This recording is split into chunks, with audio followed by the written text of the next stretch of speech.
සුබ දවසක් කියලා ප්‍රාර්ථනා කරනවා මාත් එක්ක එකතු වෙලා ඉන්න ඔයාලා හැම කෙනෙක්ටම. අදත් මම අලුත් වීඩියෝ එකක් ඔයාලා වෙනුවෙන්ම අරගෙන ආවා. අද මම කතා කරන්න හිතුවේ ඕනම විභාගයකට මුහුණ දෙන්න සූදානමින් ඉන්න ඔයාලා වෙනුවෙන්. මම දන්නවා ඔයාලා හැමෝම කැමති හැම විභාගයක්ම ඉහළම ප්‍රතිඵලයක් අරගෙන සමත් වෙන්න. ඉතින් මේ වීඩියෝ එක බලන ඔයා පාසලේ ටර්ම් ටෙස්ට් එකකට සූදානම් වෙන කෙනෙක් වෙන්නත් පුළුවන්.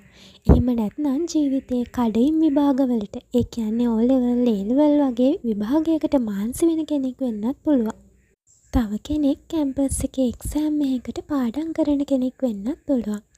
පරිපාලන විභාගයක් හරි වෙනත් ඕනම විභාගයකට සූදානම් වෙන ඔයාලට වැදගත් වෙයි කියලා හිතන විදිහේ කරුණු ටිකක් තමයි මම අද කතා කරන්න හිතුවේ.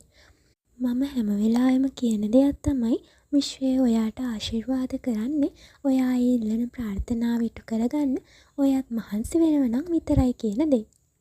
ඒ නිසා මුලින්ම කියන්න ඕන වැදගත්ම දේ තමයි ඔයා ඔයාගේ උපරිමයෙන්ම එක්සෑම් එකට පාඩම් කරලා, පාස් පේපර්ස් කරලා, ඒ වගේම ටයිම් ටේබල් එකක් හදාගෙන කාලය කළමනාකරණය කරගෙන පාඩම් වැඩ කරගෙන යන්න ඕන. අපි කිසිම දෙයක් පාඩම් කරන්නේ නැතුව නිකම්ම ඉඳලා විශ්වයෙන් අපේ විභාගය පාස් කරලා දෙන්න කියලා ඉල්ලුවට විශ්වයට ඒක කරන්න බැහැ කියන දේ ඔයාලා හැමෝටම තේරෙන්නේ නැති නේද? හැබැයි විශ්වයට පේනවා නම් ඔයා ඔයාගේ හීනයට යන්න මහන්සි වෙලා පාඩම් වැඩ කරනවා කියලා, අන්න ඒ වෙලාවේදී විශ්වය ක්‍රියාත්මක වෙනවා ඔයාගේ ජයග්‍රහණයන් තව වැඩි කරන්න අවශ්‍ය ආශිර්වාද ඔයාට ලබා දෙන්න. ඒ වගේම එක්සෑම් එකට පාඩම් කරන අතරදිම ඔයාට විශ්ව ආකර්ෂණ නීතියේ උදව් උපකාර ගන්න පුළුවන් තවත් ක්‍රමයක් තමයි විෂුවලයිසේෂන් කියන්නේ. ඔයාලා ඕනම කෙනෙක්ට හරිම පහසුවෙන් මේ ක්‍රමය අත්හදා බලන්න පුළුවන්. විභාගයකට සූදානම් වෙන ඔයාට පුළුවන් වැඩි වෙලාවක් ගන්නේ නැතුව මෙන්න මේ ටෙක්නික් එක කරලා බලන්න. ඔයා ඔයාගේ එක්සෑම් එකට හොඳට පාඩම් කරලා සාර්ථකව හැම ප්‍රශ්නයකටම පිළිතුරු සපයන විදිය ගැන චිත්ත රූප මවන්න.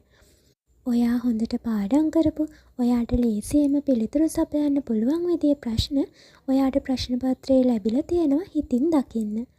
ඔයා ඒ හැම ප්‍රශ්නයකටම සම්පූර්ණව නිවැරදිම පිළිතුරු සපයනවා චිත්ත රූප මවන්න. ඔයා මුහුණ දෙන එක්සෑම් එක අනුව ඔයාට අවශ්‍ය කරන රිසල්ට් එක. අපි හිතමු O level කරන කෙනෙක් නම් ඒ 9ක්, A level කරන කෙනෙක් නම් ඒ 3ක්. එහෙම නැත්නම් කැම්පස් යන කෙනෙක් නම් A+ එකක්, A එකක්, ඒක ෆස්ට් ක්ලාස් එකක්. මෙන්න මේ වගේ ඉහළ ප්‍රතිඵලයක් ඔයා මේ ලියන එක්සෑම් එකෙන් ඔයාට ලැබෙනවා ලස්සනට චිත්ත රූප මවන්න. අනිවාර්යයෙන්ම ඔයාලා හැමෝටම මේක ලේසියෙන්ම කරන්න පුළුවන්. ඉතින් ඔයා හිතන විදිහේ රිසල්ට් එකක් ආවම ඔයාට ලැබෙන සතුට ගැන, අම්මලා තාත්තලා සතුටු වෙන විදිය ගැන චිත්ත රූප මවන්න. ඒ දේ විෂුවලයිස් කරන්න. ඔයා සිහින දකින විශ්වවිද්‍යාලයටම ගිහිල්ලා ඩිග්‍රී එකත් කම්ප්ලීට් කරලා උපාධි ප්‍රදානෝත්සවයේදී උපාධි ලෝගුව දාලා ඩිග්‍රී සර්ටිෆිකේට් එකත් අතට අරගෙන ඒ ලැබෙන සතුට ගැන විෂුවලයිස් කරන්න. මේ විදියට විෂුවලයිස් කරද්දී ඔයාලගේ මුළු ඇඟේම හිරිකඩු පිපෙනවා වගේ දැනේවි. මෙන්න මේ විදියට ඔයාගේ ප්‍රාර්ථනාව ගැන විස්තරාත්මකව චිත්ත රූප මවන්න ඔයා පුරුදු වෙන්න ඕන. තව පුංචි දෙයක් කියන්න තියෙනවා. ඒ තමයි ඔයා විභාගයේ සමත් වෙන්න කියලා විශ්වයට ප්‍රාර්ථනාව කරද්දී දැනටමත් ඔයා ඒ විභාගයෙන් ඉහළින්ම සමත් වෙලා ඉන්නවා කියන සතුටු හැඟීමෙන් තමයි ඒ ප්‍රාර්ථනාව කරන්න ඕන. මං හිතනවා දවසේ පුංචි වෙලාවක් අරගෙන ඔයාලා හැමෝටම මෙන්න මේ දේවල් ටික කරන්න පුළුවන් කියලා. එහෙනම් ඔයාලා හැම කෙනෙක්ටම ඔයාලා බලාපොරොත්තු වෙන විදියටම සාර්ථකව විභාගයට මුහුණ දීලා ඉහළ ප්‍රතිඵලයක් ලබා ගන්න හැකියාව ශක්තිය ලැබෙන්න කියලා මම හදවතින්ම සුබ පතනවා. මහන්සි වෙලා කැපවීමෙන් වැඩ කරලා ඉදිරියට යන ඔයාට මගේ සුබ පැතුම්. අද වීඩියෝ එකටත් ඔයා කැමති නම් ලයික් එකක් දාන්න.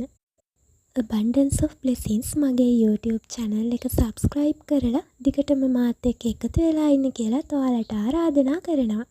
එහෙනම් තවත් අලුත් දවසක මේ විදිහේ ලස්සන වීඩියෝ එකකින් හම්බෙනකන් අදට ගිහින් එන්නම්. Good luck.